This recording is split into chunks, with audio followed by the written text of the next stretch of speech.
Oi, pessoal! Hoje nós vamos dar continuidade à discussão que a gente começou na semana retrasada, né? Como é que os seres vivos obtêm energia? Nós vimos que essa energia ela é traduzida numa molécula chamada de ATP, que é consumida pela célula a cada trabalho realizado por ela.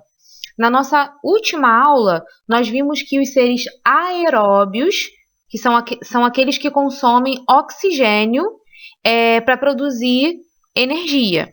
Hoje nós vamos ver como que os seres anaeróbios fazem isso. Bom, se a respiração aeróbia é um processo de produção de energia na presença de oxigênio, então a anaeróbia é um tipo de produção de energia que ocorre na ausência de oxigênio, tá? Nós classificamos então os organismos como anaeróbios restritos ou obrigatórios, aqueles que não possuem enzimas do ciclo de Krebs e nem da cadeia respiratória. Tá? Então, eles só vão realizar um tipo de respiração anaeróbia, que é a fermentação. Por exemplo, as bactérias que causam o tétano e o botulismo.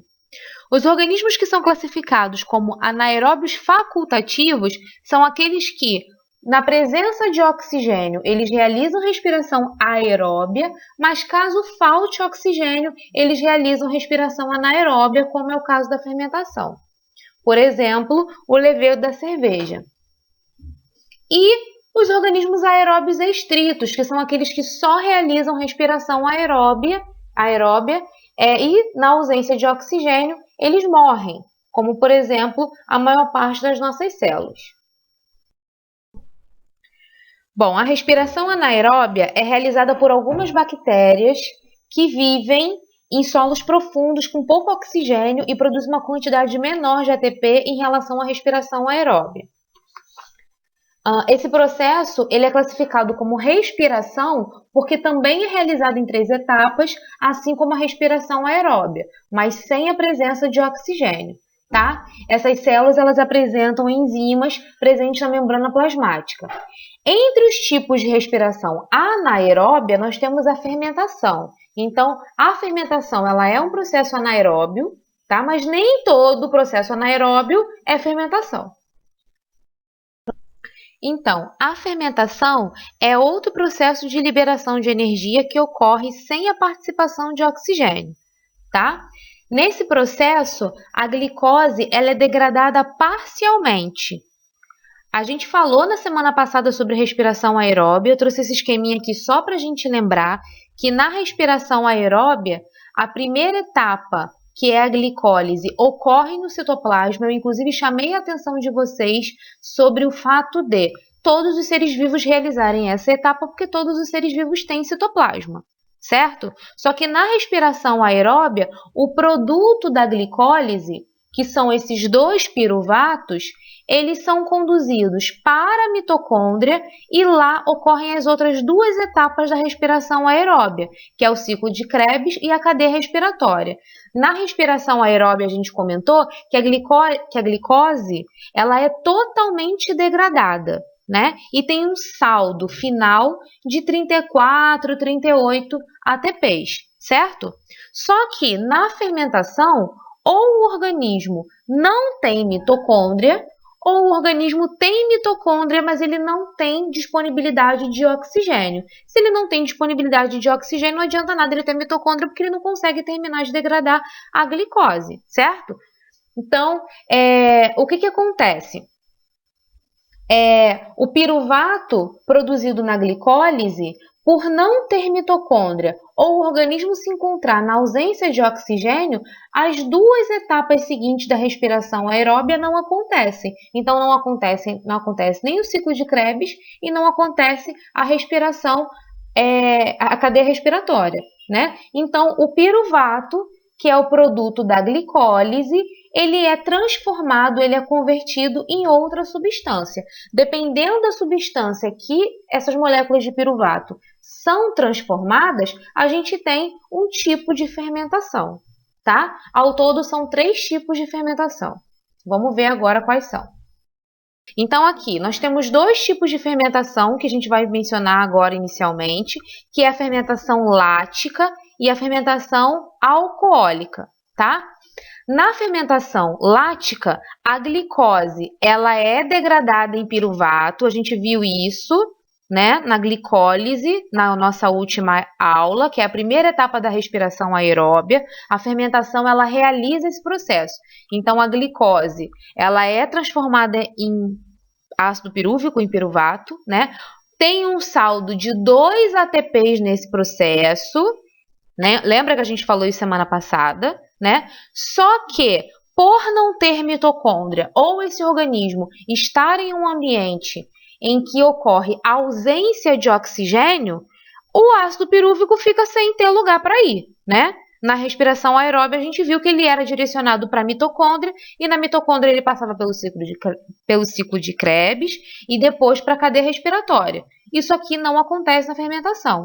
Então, na fermentação, o ácido pirúvico no citoplasma mesmo, ele é transformado em ácido lático, na fermentação lática, ou ele é transformado em etanol, no caso da fermentação alcoólica.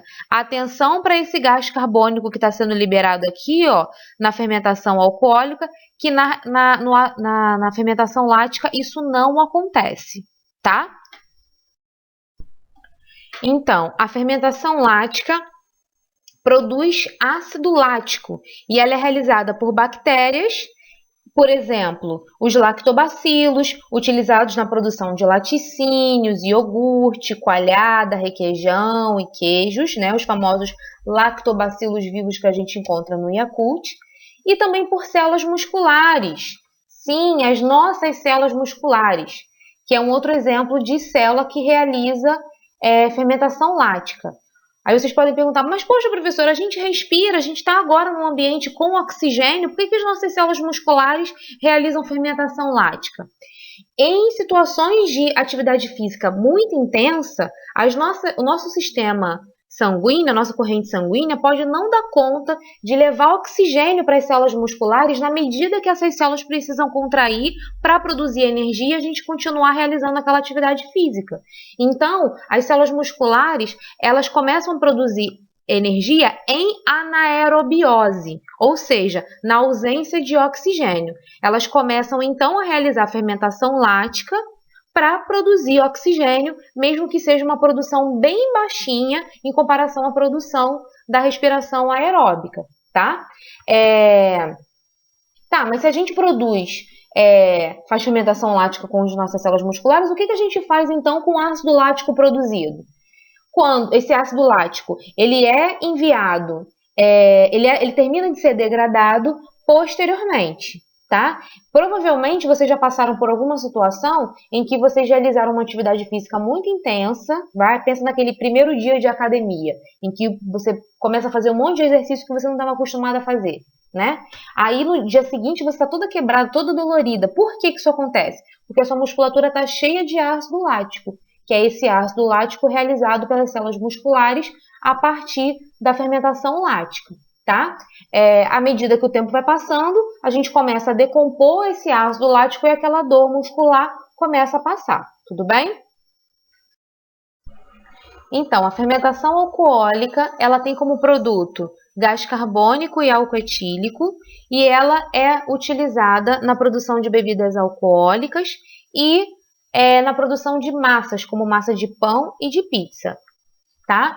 Ela é realizada por bactérias e leveduras, como as da espécie Saccharomyces cerevisiae, utilizada na produção, tanto na massa de pão, de pizza, como também na produção de bebidas alcoólicas, como a cerveja, o vinho e também o etanol que a gente usa como combustível para os nossos automóveis. Bom, por que a gente usa fermento, micro-organismo que faz fermentação alcoólica para produzir pão? Quando a gente mistura o fermento na massa para produzir o pão, a massa de pizza, a gente quer que aconteça o quê? A gente quer que a nossa massa aumente de tamanho. E por que a massa aumenta de tamanho?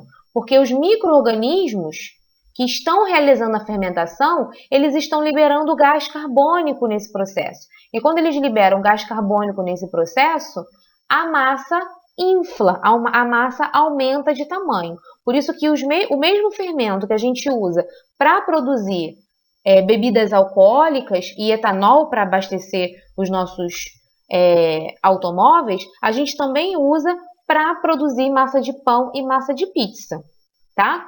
Aí vocês podem perguntar, professora, então eu posso ficar bêbada comendo pão? Claro que não, você não fica bêbada comendo pão, porque você não come o pão cru. Depois que a massa cresce, né, o padeiro vai lá, pega a massa e coloca no forno para assar. O que acontece com o álcool que está na massa quando ele está no forno, quando a massa está no forno? Ele evapora. E pelo fato dele evaporar, a massa depois do pão cozido fica sem álcool. Tudo bem? Bom, por último, a fermentação acética. Existe um grupo de bactérias do gênero Acetobacter que ela tem a capacidade de transformar o etanol, que é produto da fermentação alcoólica, então a levedura, né, que é o fungo que realiza a fermentação alcoólica, converte glicose em álcool, em etanol. Daí, essa bactéria, chamada Acetobacter, ela converte o álcool em ácido acético.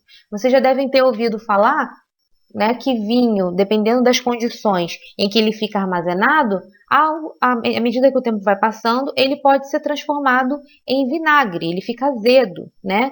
Isso acontece por conta da ação dessas bactérias.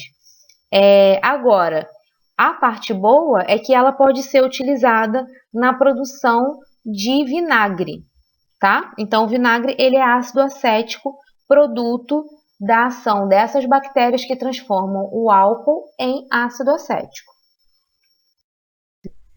Bom, pessoal, a gente vai terminar a nossa aula por aqui. Não deixem de fazer atividade relacionada.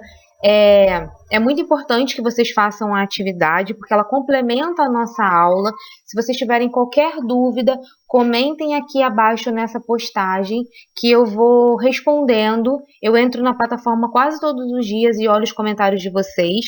Então, caso você tenha alguma dúvida em relação a essa aula, comenta aqui abaixo que eu vou responder, tá bom? Um grande beijo, uma boa semana e não se esqueçam de se proteger. Tchau, tchau!